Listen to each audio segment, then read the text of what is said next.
Good morning, everybody. Thank you for joining us this morning as we talk about how straight-through claims processing can improve all-round customer experience. I would like to say a really quick thank you to Reuters Events for putting together today's fantastic event and panel. For those of you who don't know me, I'm Chris Franklin, founder of InsurTech 360 and InsurTech Innovators, and I'm the Chief Innovation Officer with CareBridge International. I'm a global thought leader and mentor to the startup ecosystem, and have spent my entire career building products and solutions that leverage people, process, technology, and data to reimagine the customer experience. So there's been a lot of conversation, obviously, this past 6 months about the customer experience. The pandemic really shone a spotlight on a lot of the frailties and friction that exists across the insurance value chain. And as an industry, we've been faced with kind of an urgent need to respond to some of those changing customer expectations, demand for transparency, better customer experience and service, and really just this kind of overall desire to see a more seamless claims and insurance experience. That being said, as organizations who are looking to digitize and looking to kind of enhance that claims ecosystem, how can we move forwards together to create this better, more transparent customer experience?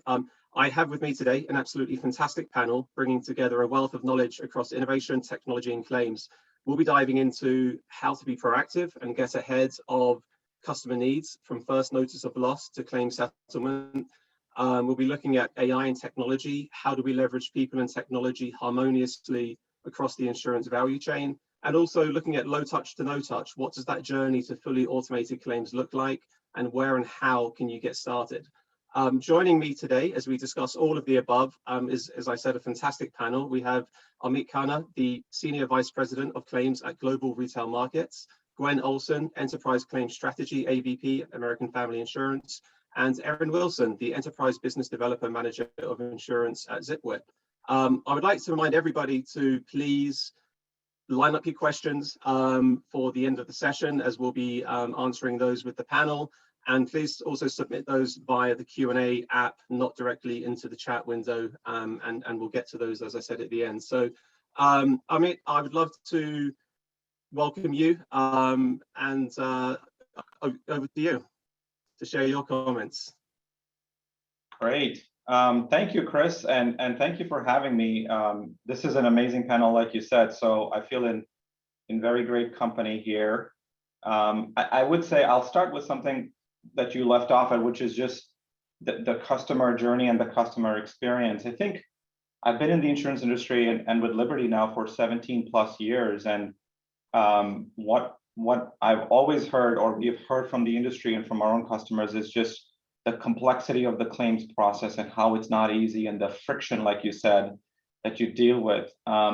So personally, I'm passionate about making that better, and I think it is a truly exciting time for claims, and I believe we're truly at an inflection point where we can move forward and not just make progress, but move leaps and bounds forward in terms of meeting our customers' needs. So maybe I'll spend a few minutes talking about two things. One, just what are we seeing and learning from our perspective, specifically in the topics that you mentioned, and then two, what do we believe in, and what are we sort of putting our weight behind from a claims perspective. So what are we learning and seeing is, one, I think customers' expectations are evolving at such a rapid pace, and they're not always set by the insurance carrier, or in fact, not always set by insurance in general, rather by other services that those customers experience in their daily lives.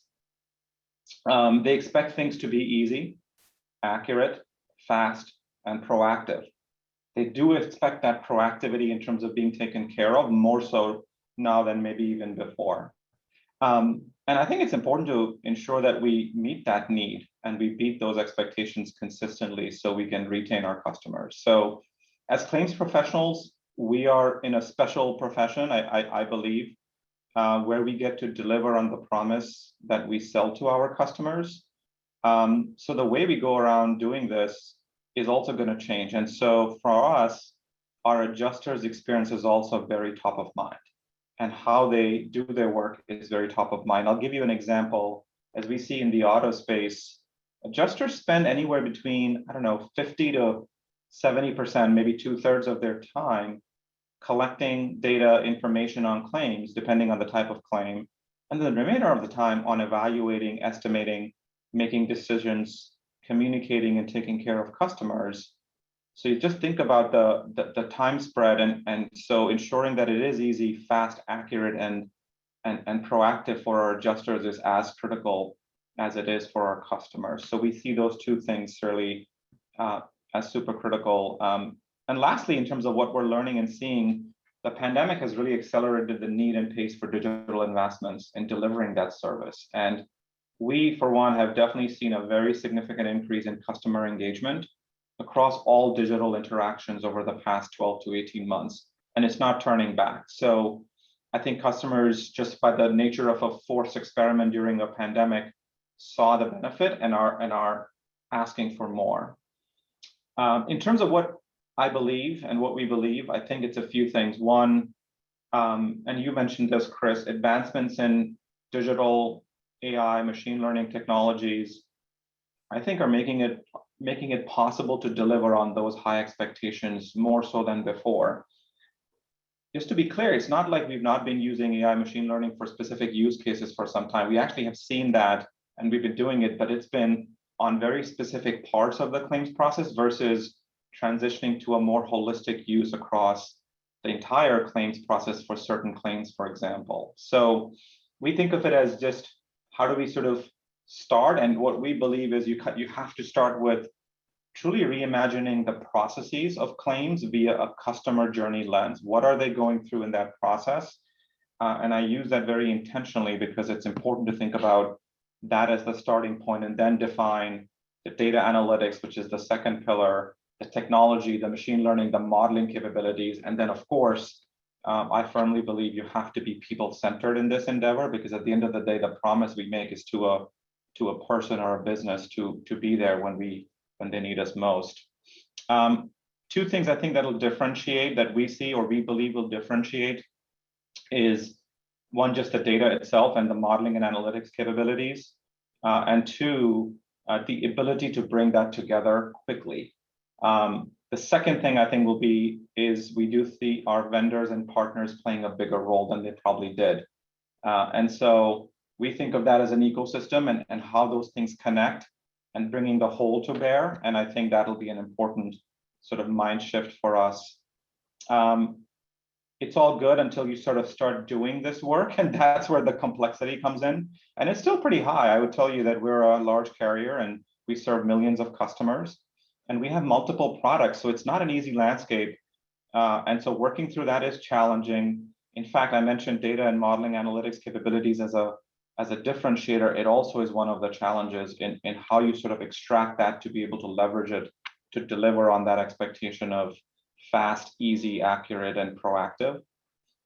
Some examples that we sort of see already is how we communicate with our customers. We see a very high rate of SMS communications with our customers. They love it, we love it.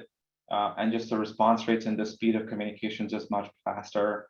Paying our customers digitally in the way that they want is another example. And then how we leverage AI and machine learning to help supplement that, to make decisions and predict decisions along the way, to automate and or supplement what the adjuster is doing even more, is I think where we see a ton of work happening. And then maybe a sort of out there, but not too far out there, is the transition of telematics as a use case from within just underwriting to now in the claim space. So I think there's a lot that we can talk about. I'll hold my comments brief just to allow my fellow panelists to also share their thoughts. But this is how we see it, is sort of what we're learning and what we're believing in.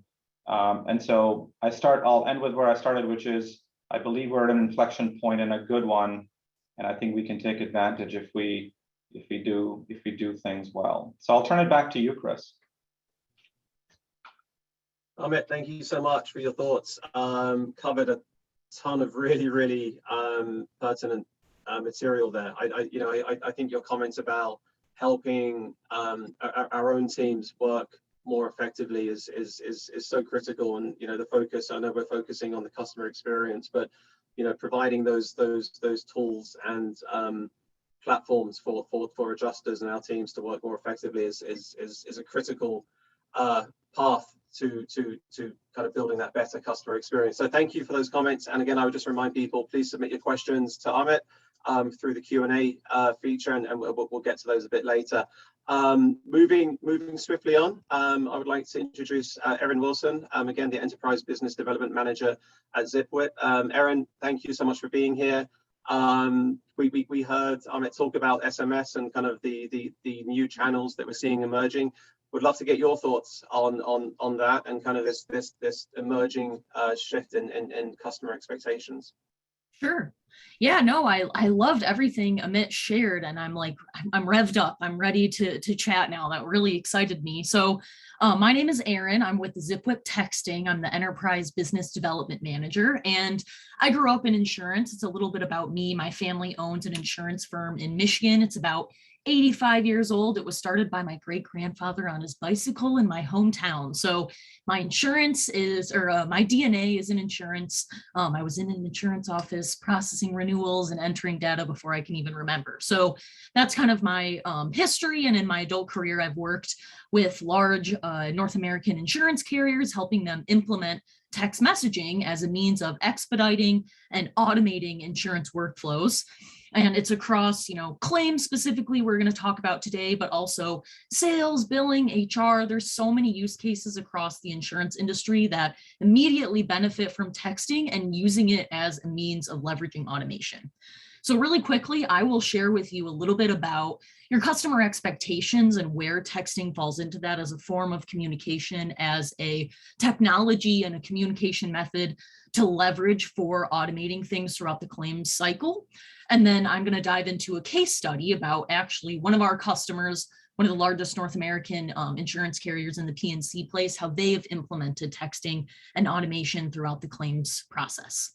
So starting first with your customer expectations and their communication preferences. Your customers prefer texting to all other forms of communication, and that's why it's so essential as a channel to deliver automation. 76% of insureds want the option to text with their insurance carrier. And that's across all generations, including baby boomers and older. So even your older customers, claimants, insureds, they want the option to text. It's a channel that's personal and familiar. They use it every single day to communicate with friends and family. It's convenient, easy, non-disruptive, and it's referred to the texting inbox as inbox zero. Every text your customers receive is personal, relevant. Their inbox is not flooded by spam like some of these other communication method inbox, voicemail, email inboxes. So it's a great medium to actually build personal relationships, make your customers feel close to your employees. It's the experience your customers want. On top of that, it's incredibly effective for actually reaching and engaging customers, and it's just become more effective within the past few years that we've seen throughout the pandemic. 83% of business text messages are replied to within 30 minutes. So it's super effective for engagement, reaches your customers quickly, right to their pocket, and they're very fast to reply. So when you pair this technology, which your customers want and are highly responsive to, with automation, the impacts are phenomenal. So let me share with you specifically in a claims organization, one of those, our large customers in the P&C space, how they have implemented text messaging throughout the claims organization. So number one, they have automated low touch claims, not complex claims, with a chatbot. So what we did, we text enabled their 1-800 claims branded number with two-way texting. And we plugged it into their existing chatbot. So whatever their strategy is today, their existing chatbot that they have optimized, they've put all this time and effort into, we simply plug it into their 1-800 claims branded number, and your customers, they're able to text back and forth with that bot over that 1-800 number, which is familiar to them. So those less complex claims, the bot can collect the damage or photos of damages, or able to upload it to the file, communicate back and forth with your insureds without an adjuster actually being assigned to that claim. So you're meeting customers where they want to be communicated with over this low effort channel, and it's really eliminating costs for you and eliminating manual intervention. An important piece is that we have text enabled a real 1-800 branded number. So they're not texting a short code, which is like that 4 or 5 digit long number, which can come off as robotic and spammy. It can't be picked up and called. So when you look at things, I've seen more and more carriers focused on this customer effort score. So when you text enable a real live number, the customer can easily pick up the phone and actually call and talk to a real person. So they're able to text with this bot, no real person is on the other end. And then if they want to reach a real human being, it's very seamless for them to pick up the phone and call that same number. So that's where you kind of, what I'm going to go into now is more complex claims where you have a real human on the end of a text-enabled number, and they're only participating where human intelligence is necessary. So for these more complex claims where a real adjuster is assigned, what we've done, text enable the existing desk phone numbers of the adjusters. So thousands of these adjusters, let's say I'm one of them. You could call me, my desk phone is going to ring, text the same number, it reaches me the same way. So we've enabled two-way texting for these adjusters, and then we've really intelligently fed in automated messages to alleviate the manual effort for the adjuster.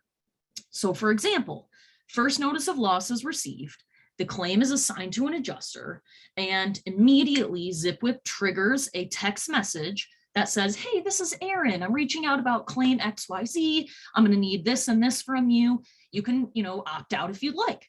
So I'm the adjuster working on these other claims, calling and talking to other claimants, getting things done, and boom, I've already made a connection and immediately introduced myself to a new claimant. So you're meeting your customers' expectations with this easy personal channel. It's very convenient for them to either text me back, call me, and it's also requiring no work from the adjuster. They're able to get their other work done while also being introduced to a new claimant. So there's other things then. There's a real live conversation taking place between me and the insured. And then there's these other automated messages that being seeded into the conversation really naturally. Hey, your estimate's ready to review. Click this link, go take a look. Oh, a reminder, this upcoming inspection or this appointment, here's directions to the auto body shop. Hey, we need your photos. Here's an app. Click this link to download the app, upload those photos. Your payment's processed, check your status online. Here's a link. So it's amazing when you think about the customer experience. They've got a real person. They're able to call or text, get a real person that cares about them. They're getting the warm and fuzzies. They've got this direct connection. At the same time, they're kind of not wise to the fact that some of these messages are being automated. So it's really brilliant when you look at maintaining that customer empathy, that closeness with customers, making them feel like it's easy, effortless to communicate with you, while eliminating a lot of the cost around those today steps that are manual for your adjusters. And all the while, you're eliminating other communication efficiencies that are the result of, phone tag, people that aren't responsive to other methods of communication. So it's really interesting, and I'll just finish by saying, we see a lot of carriers and a lot of adjusters having different perspectives for their brand, how personal they want to be. So we find some adjusters say that they don't like automating that first contact message because they want to be the first person to really build that personal relationship with adjusters. So texting and automating some messages into real life conversations gives you a lot of power to find that balance between how much do you want to automate and how much you want to keep that really personal relationship, white glove experience for a lot of your customers, which we know comes down to, it actually results in whether you're able to retain them as a customer or not. So I'll finish up there. And that's just kind of my expertise in this space is automation and text messaging. So really excited to be here and answer some of your questions. So Chris, I'll pass the mic back to you. Cheers, Erin. Thank you so much for sharing that. This past summer, I was in contact with Virgin Atlantic through SMS directly, and it was a fantastic fantastic customer experience. So I wholeheartedly agree that I think there's a massive opportunity to streamline customer communications through SMS. So thank you so much for sharing your case study and thoughts around it. Wrapping up today, we have, last but not least, Gwen Olsen, AVP Enterprise Claims Strategy at American Family Insurance. Gwen, fantastic to see you. Would love for you to share with the audience your background and perhaps where you are seeing innovation around delivering customer value and kind of enhancing that customer experience. So welcome. Awesome. Thanks, Chris. I appreciate the opportunity. And how fantastic to be able to follow Amit and Erin and see their excitement towards claims and the passion to the customer, which I believe we share at American Family Insurance. So as you mentioned, I'm Gwen Olsen. I lead the claims strategy team where we provide claims services to all the operating companies that are owned by American Family Insurance holding companies. So this includes the General, Home Site, Main Street America, Connect Auto and Home, which was previously the Ameriprise Auto and Home book of business, as well as the American Family brand itself. These distribution channels vary by company, all the way from agents as well as to purchasing insurance direct online. So it lends us to some unique customer needs. However, we find that there's far more things in common as it relates to their needs and the preferences of the customers for claims handling. I've had the opportunity to work almost 20 years now in claims, the past 6 of that with American Family Insurance, where I would say we've made some significant strides in modernizing our technology and aligning our claims teams to become one team, one structure that also uses one claims platform for all of our personal auto, home, and commercial claims that we handle.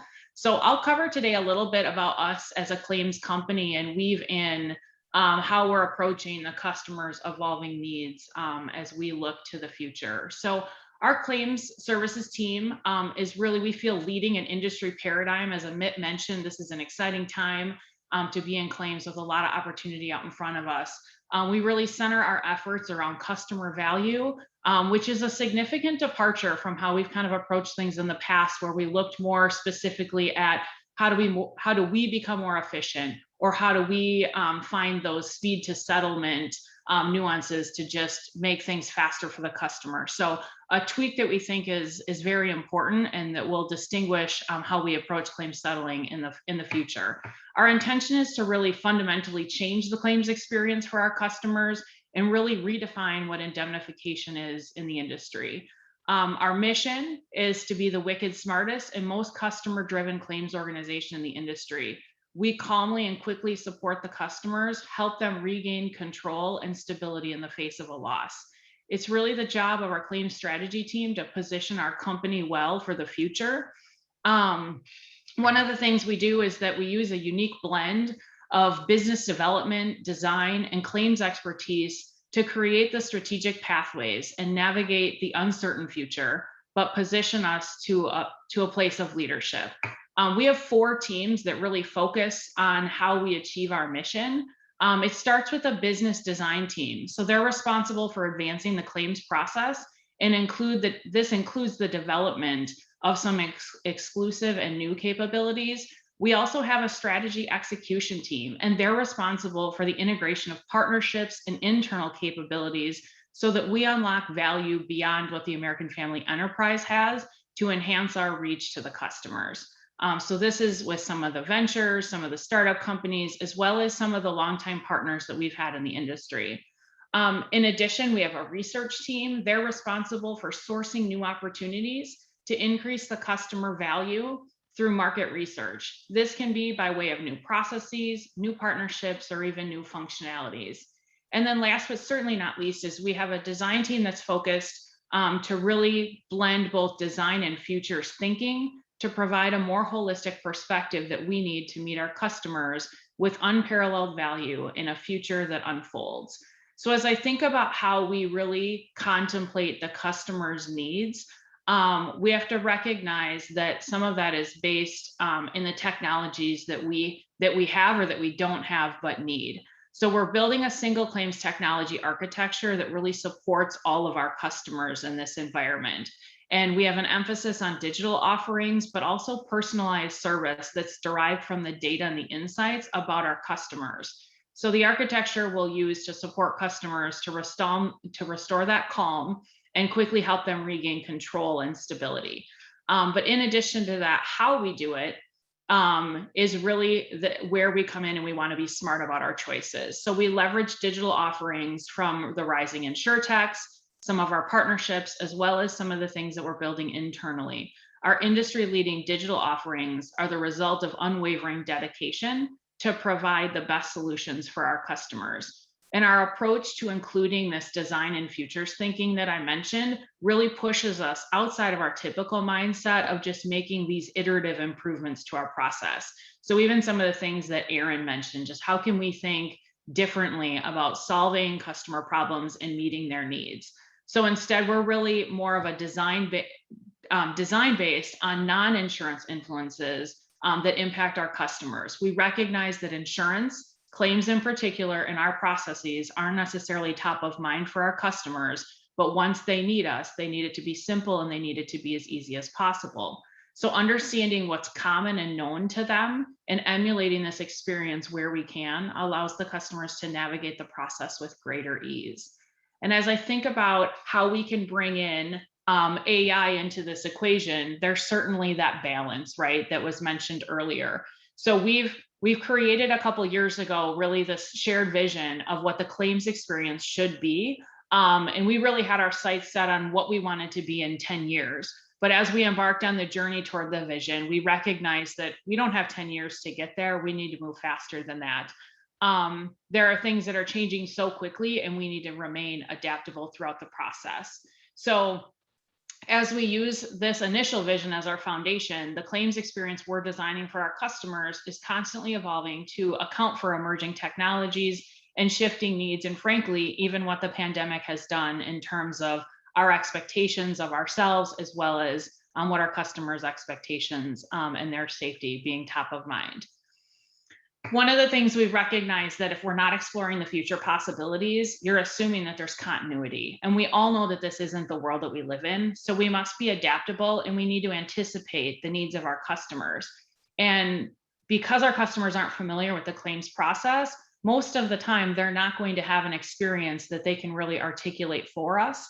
It's hard to know what to ask for from a service provider when you've never actually experienced their service. So that onus is on us, and we take that very seriously as we design for the future. We need to know our customers, their needs, and their behaviors.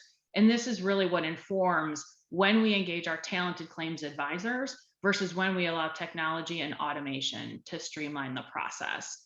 So we've definitely talked about this concept of low touch and no touch throughout claims for years. And we've all been kind of working through that.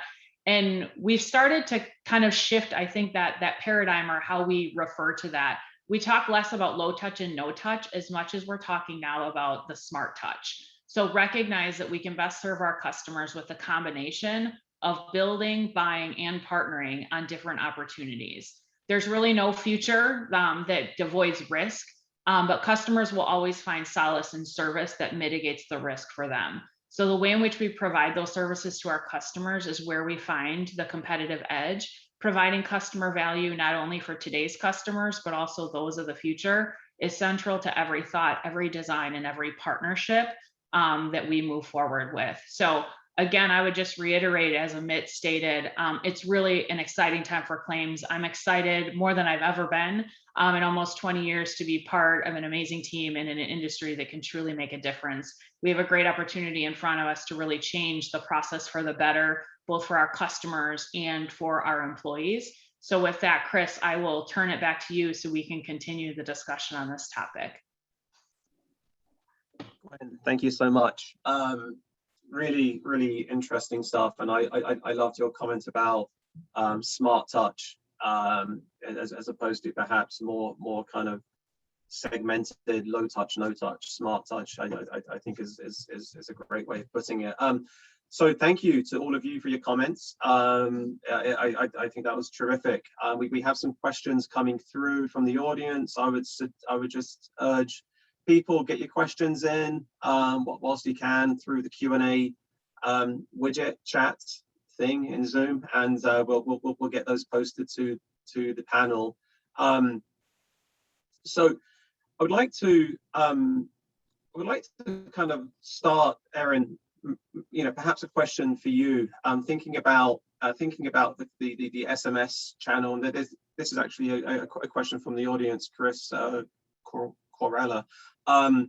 As you're thinking about customers and kind of enjoying the benefits of using SMS and the benefits that channel provides, how can we make sure that they are getting the same kind of experience across other channels and perhaps, and I think it's really a question for everybody, but what are you seeing, Erin, in terms of other channels perhaps keeping pace with SMS and text in that respect? Sure. So, I mean, I think it's all about, again, I mean, what really has been in my mind lately is this low customer effort score, and making sure that it's really frictionless for your customers to do business with you. And I love what Amit said about delivering on the promise that you sell. Claims is where you really show up for your customers. And I think enabling communication that's really seamless and effortless for your customers has to be at the backbone of every decision you make regarding automation and customer experience. Are you meeting that? And we know people are harder to reach than ever, and they are less willing to jump through hoops to do business with you than ever before. We know that, and we see it more and more with younger generations especially. So I think anywhere and any other channels, I mean, number one, texting can be applied across all of your different use cases across many different organizations within your enterprise. So I think number one, texting is super low-hanging fruit, and there's a lot of places to enable it. And then it can be paired with other technology pretty easily, like a chatbot. So I don't know if that fully addresses a question, or maybe if there's a different way that you can ask it that might be a little bit clearer. No, I think you covered it perfectly, and you and we heard from Amit and Gwen as well, kind of about, I think, the concepts of rethinking the customer journey, maybe looking at a traditional workflow through the eyes of perhaps using more of a design thinking methodology, perhaps to rethink how people work and kind of removing those frictions. So I think you answered it perfectly, Erin. Right. Amit, is there anything you might like to add about that? How can we create this consistent customer experience kind of across all of these different channels?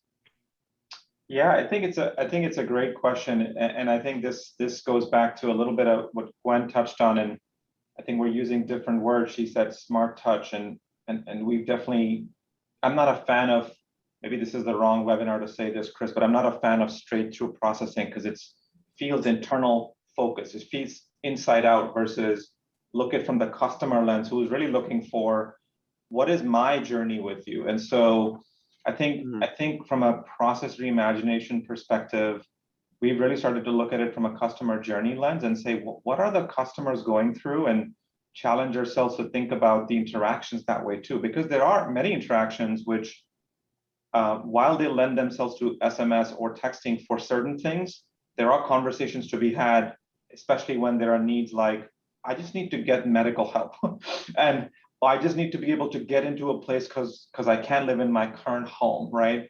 And so I think as we think about those interactions, the way technology is going to help us is figure out in that journey, where does it make sense to offer those things up for our customers in a much more meaningful way.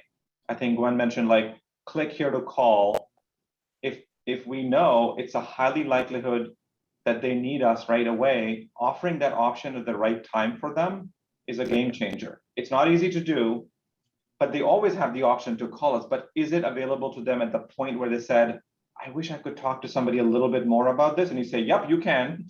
And that's when the sort of connection happens with the adjuster. So I think as we think about that experience and we think of it from the customer journey lens, we can start to look at our world of claims handling maybe a little bit differently. And that's where I think we're heading, is really starting to pivot and change the mindset, and force ourselves to maybe interact with our customers and give them optionality. I was reading a Forrester study recently they segmented their research around people who are still wanting to talk to their insurance carrier. And I think on aggregate, it said 55 to 60% of the people still will indicate they want to actually talk to a human being. But then they say, like, what about early adopters? What about the digitally savvy people? And even within that segment, 40% of them said, I still want to talk to someone. And it's not like the interaction or the need for interaction with a human goes away. So we are being very mindful of how to bake those things in such that it feels like it's connected. And our sort of vision is it's available when you need it. We think you need to talk to someone, or you always have the option.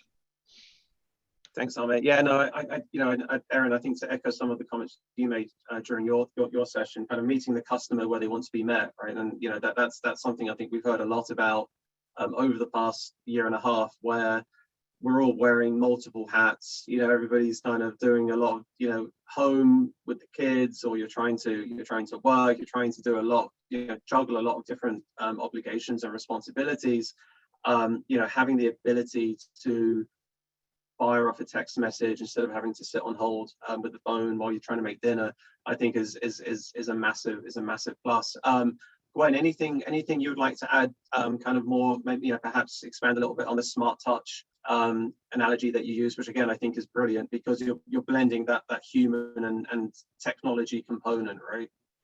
Yeah, I think one comment I would make is just the meeting the customer need with texting, I think was very apparent when you actually stand up and you go from a one-way text model, right, where we were sending things outbound, and you're getting feedback in of the frustration that now you've sent me something, but I have a question, and now I have to go into the dreaded hunt group to reach a person, right? Nobody wants that. And so we all know that we in claims aren't necessarily sales experts, right? It's why we're in claims servicing customers. And so when we launch new technologies and we launch something like two-way texting, the mere mention of it to our customers, like the adoption was significant. It was the majority of customers with like a resounding, yes, I want that capability and that option. So that, I think that is a strong signal of an indication that we were probably slow at meeting our customers' needs if it was truly that easy. And then I think what Amit is saying when it comes to this smart touch concept, it's like, how much back and forth do you go to before it triggers, like, maybe this is worthy of that, human dialogue where it's more immediate and you do pick up the phone. So I think finding that right balance, right? And I think there's also opportunities where we've seen signals to that same point of the statistics around still like longing for that true like human interaction, where we've automated an entire claims process and the only piece we don't is to pick up the phone and basically say, this appears to be a limits case and we're going to be paying that. There's also this appetite for a customer, I think, to be able to thank the person that they feel like served them versus, that robot that went end to end. And while it might feel great and efficient, it sometimes to some folks feels like there's that missing piece if it truly was processed without any interaction. And we know that some of those capabilities are there today, right? And so that's truly, I think, the balance. And recognizing that there are different segments of customers and different preferences. So what works for one might not work for the other. And I think that's where it's so key to just know, we have to know our customers, right? And so instead of when we take an FNOL acting like it's the first time we've met them, recognize they've been our customer for years and we have a lot of data and a lot of information on them. So how can we already know if they, text us in other means or have auto bill pay where they probably want to be auto paid? And, what information do we already have where, we are just kind of rekeying the same information they've already given to us? We can just do so much more with what's right at our fingertips right now. So I think we have a lot of opportunity. No, that's brilliant. Thanks, Gwen. And it also leads perfectly to this next question from Dan Marash. So Dan's asking about claims. Claims has its kind of specific customer journey, the claims journey. But from policy inception through retention, the customer journey goes kind of well beyond claims, right? So, his question is really how are claims teams working with other departments within the enterprise to kind of establish, Gwen, as you were just saying, to establish this digital trustworthy relationship with each policyholder from day one. Have you considered evaluating a channel for the entire customer lifecycle, with claims being one piece of that journey? So I think that falls directly into that space. And Amit, would you like to have a crack at that one? Yeah, sure. I love the spirit of the question because I think it matches up with how a customer is interacting with us, right? And so I'll maybe say two examples here that I think resonate. One is absolutely we need to do that. So I think of like we have multiple channels that we sell through. One of them is directly through online channel and also through a direct response center, and we see that customers who are willing to buy from the get-go digitally have a different expectation and a higher expectation of digital engagement throughout so one, being able to identify them quickly, as that's how they came to us as a customer, and then serving them as much as possible entirely digitally, and their claims experience becomes paramount. So we're doing that through a lot of testing, learning, and designing, reimagining different processes to do that. The other side of it, which is emerging, is think of a customer who signed up with telematics. I'm actually a telematics customer personally, so I've experienced the product from an underwriting and engagement standpoint. And how do you really keep that customer on that same journey of like, we can leverage your engagement with us as a telematics customer all the way to getting data on your claim should you have an unfortunate event, and just making it a lot easier where they don't even have to call to file an FNOL. Like we just know, and as long as you're okay, we make sure that we can move you along pretty quickly through the process of claims. So I think as we start to, there's so much opportunity even within the world of claims that I don't want to undermine that being a focus. But I think as we start to look at customer journeys, we have to ask ourselves, is it a claim journey or is it an incident journey? Which is, I had an incident, which me as a customer, help me then figure out what to do next, et cetera, et cetera. So I think it's spot on. I do think we will get there. There are some specific examples I see in our world where we are differentiating that already, but I think it'll become a bigger deal as we move forward. Thanks, Amit. Gwen, I mean, I do think it's, that is the ideal space that we want to be in, right? Where it's just this kind of single holistic view of the customer across the entire insurance value chain, with Erin's SMS modules plugged in for communication. But I mean, how challenging is that? And how is that something you guys are looking at and kind of trying to solve as well? Yes, so definitely trying to solve that. I think the question to how challenging is it, I would say it's very challenging, right? When you think of all of the companies, especially larger companies with acquisition strategies, you start bringing on some pretty legacy platforms, right? And data that's going into multiple different repositories. And I think that the opportunity is truly how can we make sure that we are taking as much of the learnings around what we know about our customer, and as Amit said, what are they signed up for, what additional data are we being fed. And also I think that the key is sometimes the recency of the data, right? We have some customers who maybe they went in person to American Family Insurance agent and sat down with them and got their policy, but that also could have been 40 years ago. And so what do we know in the last 40 years? And how does that match up, or maybe it doesn't at all, to the customer who did purchase online through a home site partnership and only answered 4 questions to bind a policy? And so I think that's where I think this concept of being really smart with data comes in, and how do we take all of the learnings and really guide ourselves, because we've modeled some of that out, and it can feel very personalized for the customer. I think it's a balance though, right, of making sure that we don't come across that we know too much, that you get a little anxiety, right? And so that's where knowing that customer too, of like who is more likely to go through a more digital and automated versus who is that going to be wildly uncomfortable for, and making sure that we have processes to support all of the customers based on their comfort and their preferences. Brilliant. Thanks, Gwen. And Erin, I know we're talking about claims today, but just kind of very quickly, I would imagine that SMS is something that can be obviously leveraged across the insurance value chain as a way to kind of bring the customer on that journey, kind of on that end-to-end journey. Is there anything you'd like to share around that? Yeah, I mean, I had two thoughts. So one of them is, standardizing that customer experience as much as possible is, the worst case scenarios, they have a phenomenal experience with their agent, and then they turn and have a claims experience that's really painful. I mean, so that's number one, is where can you standardize that experience every time they interact with you?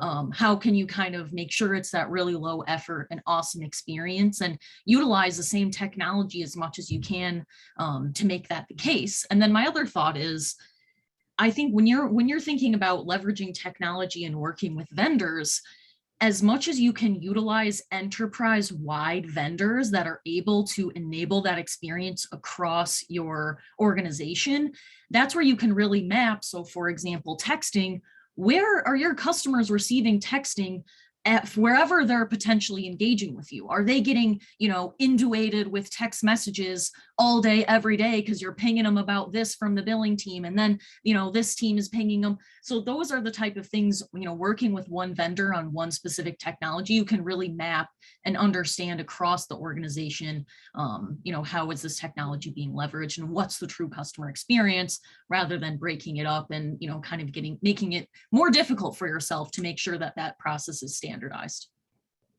Brilliant. Thank you. Thanks, Erin, for that.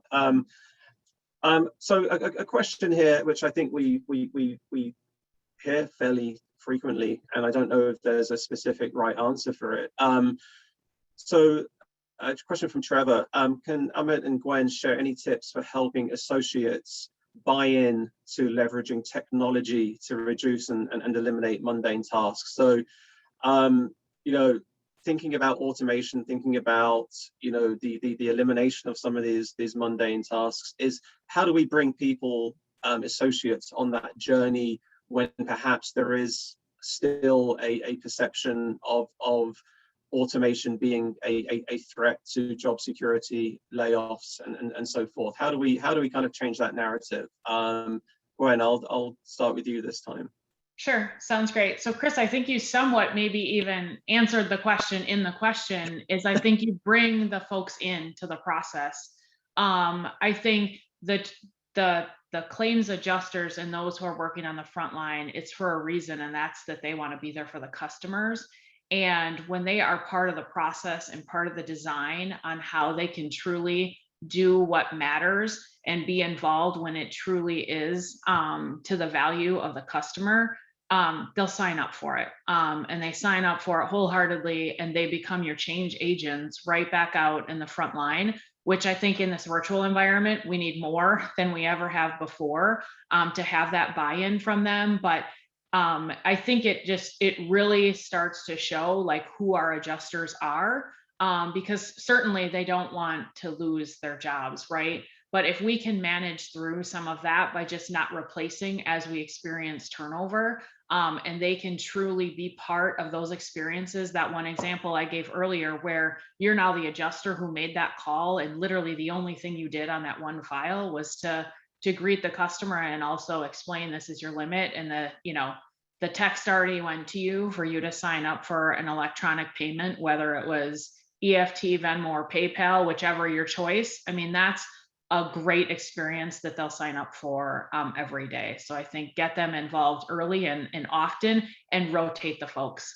We have, when you have large teams, don't just make it about one special team, give others an opportunity to be part of it too. And it really starts to change the dynamic for the teams. Yeah, no, thank you, Gwen, for sharing those comments. Amit, anything there you'd like to add from your I'll build on what Gwen said, because it is spot on. I think claims, I've learned claims people love action. They're very action-oriented people, and they love when they can completely meet the customer's needs in a way that they feel that they have created the peace of mind with that customer. So it's a really heartfelt thing for them when they see all of this, like, pretty much a tough spot for the customer. So I think including them in the action, like Gwen said, is super important. I think the second is you truly have to put employee experience at the center of this transformation. And that's really like not just them being involved, but actually making it tangible, like what things will be different for them in their own experience in the claim journey, like what's going away, why is it different, and how could they benefit because it's easier for them, it's faster for them, and it's more accurate for them to arrive at conclusions, for example.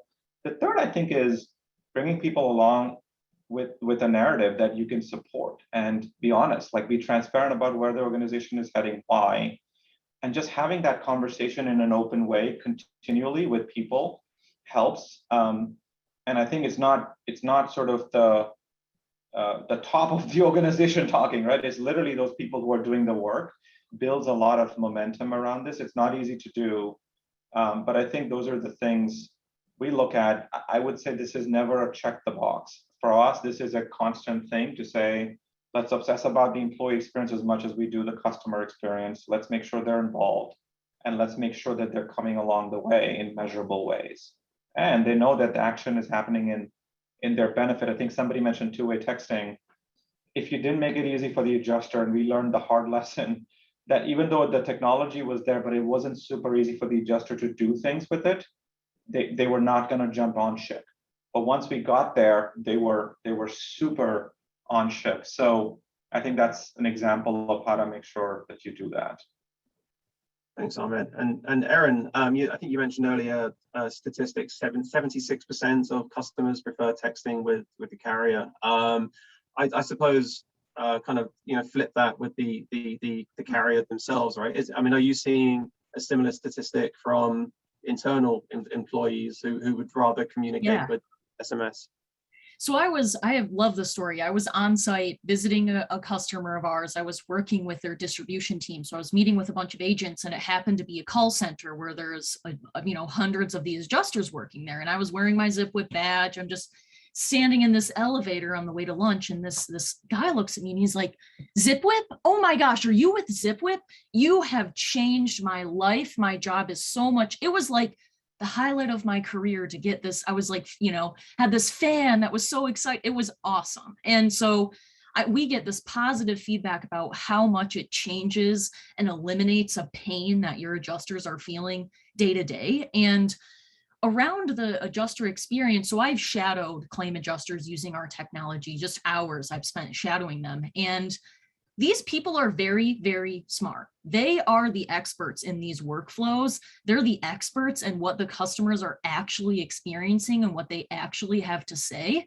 And they are so smart in coming up with the right ways to use this technology. And I think not only listening to them because they're so compassionate and because they want to be there for their customers, they're the experts, and they have a lot of really great and smart ideas about what you can effectively automate and what people respond to when a real person is involved. So I think that's they really love texting, they love to utilize it, and they're very smart about kind of tips and tricks and best practices. We spend a lot of time gathering that information and sharing it with our new customers because it's truly priceless the way that these people are able to figure out the best way to utilize this technology.